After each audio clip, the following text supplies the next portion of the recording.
കൊട്ടാരക്കര ഗണപതി ക്ഷേത്രത്തിലെ കൃത്രിമ കരിപ്രസാദ നിർമ്മാണം ദേവസ്വം വിജിലൻസ് പരിശോധിക്കുന്നു.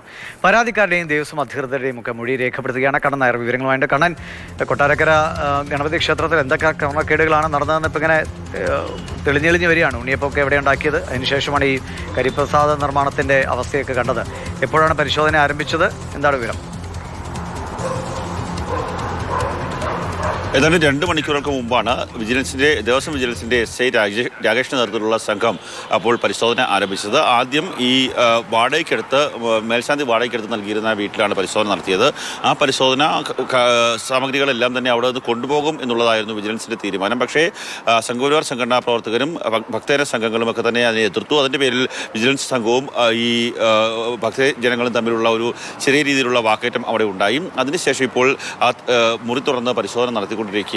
ആ പരിശോധനയ്ക്ക് ശേഷമായിരിക്കും ഇന്നലെ ഈ ദേവസ്വം പ്രസിഡന്റ് അടക്കം വാക്കുകൾ ലംഘിച്ചുകൊണ്ട് ഈ കരിപ്രസാദം നിർമ്മിച്ച ആ ദേവസ്വം മഠത്തിലേക്ക് പോവുക. ദേവസ്വം മഠത്തിൻ്റെ ഏറ്റവും 3ാമത്തെ നിലയിലേക്കാണ് വിജിലൻസ് സംഘം പോവുക.